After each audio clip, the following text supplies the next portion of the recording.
അപ്പൊ രാവിലെ വോട്ട് ചെയ്തു. എന്റെ ബൂത്തായ കേസരി ബാലകൃഷ്ണ മെമ്മോറിയൽ ഗവൺമെന്റ് കോളേജിലാണ് 135 നമ്പർ ബൂത്തിലാണ് വോട്ട് ചെയ്തത്. കുടുംബസമേതം വന്നാണ് വോട്ട് ചെയ്തത്.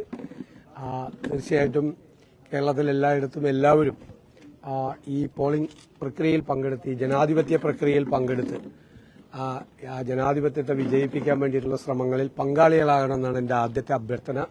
വോട്ട് ചെയ്യാതെ ആരും മാറിയിരിക്കരുത്. വോട്ട് ചെയ്യാതെ ഇഷ്ടമുള്ളവർക്ക് വോട്ട് ചെയ്യാതെ അവരുടെ ജനാധിപത്യപരമായ മൌലികമായ അവകാശമാണ്. ആ അവകാശം ഉപയോഗിക്കാതിരിക്കരുത്. ആ ജനാധിപത്യ പ്രക്രിയയിൽ എല്ലാവരും, കേരളത്തിലെ എല്ലാവരും പങ്കാളികളാകണം എന്നാണ് എന്റെ വിനയപൂർവ്വമായ അഭ്യർത്ഥന.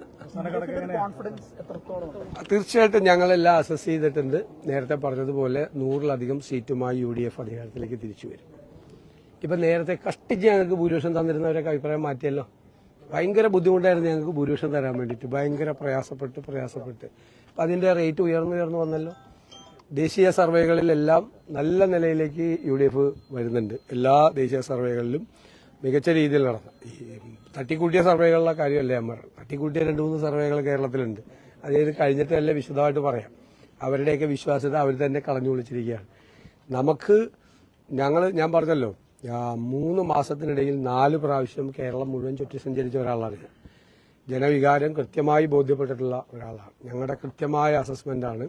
ഞങ്ങൾ 100-ലധികം സീറ്റുമായി ഞങ്ങൾ അധികാരത്തിലേക്ക് വരും എന്നുള്ള കാര്യത്തിൽ യാതൊരു സംശയമില്ല.